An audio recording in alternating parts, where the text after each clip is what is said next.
வேர்க்கடலையை வறுக்கும்போது இந்த மாதிரி கருகி வராம நல்லா மொறு மொறுன்னு இருக்கணும், கருகாம இதே மாதிரி இருக்கணும்னா நான் சொல்ற மாதிரி ட்ரை பண்ணி பாருங்க. ஃபர்ஸ்ட் லூஸ்ல இந்த மாதிரி வேர்க்கடலையை தொப்பையோட வாங்குனீங்கன்னா நமக்கு நல்ல விலைக்கு அதிகமான வேர்க்கடலை கிடைக்கும். இல்லைன்னா நீங்க கடையில கூட வாங்கிக்கலாம். மேக்சிமம் நீங்க இந்த தோலோடு இருக்கிற வேர்க்கடலையை வாங்கிட்டீங்கன்னா உங்களுக்கு பெட்டர். அதுக்கப்புறம் நல்லா தொளிச்சு எடுத்துட்டு நல்லா அடுப்பு ஆன் பண்ணிக்கிறேன். அடுப்பு ஆன் பண்ணிட்டு பொடி உப்பு தான் நம்ம யூஸ் பண்றோம். இந்த சால்ட் உப்பை நம்ம நல்லா ஒரு வடை சட்டியில போட்டுக்கலாம். போட்டுட்டு நல்லா ஹை ஃப்ளேம்ல வச்சுக்கலாம். இப்படியே விட்டோம்னா நல்லா குட்டி குட்டியா ஆயிரும்.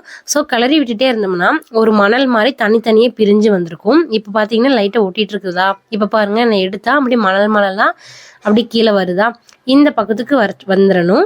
அதுக்கப்புறம் கை மேலே வச்சு பார்க்கும்போது நல்லா சூடாக இருக்கணும். அந்த டைம்ல இந்த வேர்க்கடலை கொட்டி நல்லா கிளறி விடணும். லைட்டா வெடிக்கிற சவுண்ட் வரும். அந்த டைம்ல நம்ம எடுத்துடணும். மேக்சிமம் ஒரு 15 செகண்ட் இருந்தா கூட போதும். 15 செகண்ட் அதுக்கு மேல விட்டினாலும் கறியிரும். ஸோ பார்த்து பத்திரமா எடுத்துக்கோங்க. நல்லா சூடா இருக்கும். கையில சுட்டுக்காதீங்க. அதுக்கப்புறம் நல்லா எடுத்துட்டு ஒரு கிண்ணத்துல போட்டுக்கலாம், பாத்திரத்திலேயே போட்டுக்கலாம். இந்த மாதிரி நல்லா சலிச்சு எடுத்துக்கோங்க. இந்த மாதிரி சவுண்டு வரணும். அப்பதான் நல்லா பொரிஞ்சிருக்குன்னு அர்த்தம். சூப்பரா இருக்கு பாருங்க. கலரே மாறல. பச்சை வேர்க்கடலை போட்டு அப்படியே எடுத்த மாதிரி தான் இருக்கும். ஆனால் நல்லா வறுபட்டிருக்கும். இந்த மெத்தேடை ட்ரை பண்ணுங்க. அதுக்கப்புறம் இந்த சால்ட் உப்பை மிச்சமானதுக்கப்புறம் ஒரு ஏதாவது பிளாஸ்டிக் கண்டெய்னரில் சேவ் பண்ணி வச்சுக்கோங்க. ஏன்னா இப்போ ரொம்ப ஹை ஃப்ளேமில் இருக்கும். கொஞ்சம் ஆறுனதுக்கப்புறம் போட்டு வச்சுக்கோங்க. நம்மளுக்கு சூடான வேர்க்கடலை தயார். செம்ம டேஸ்ட்டில் தயாராக இருக்குது.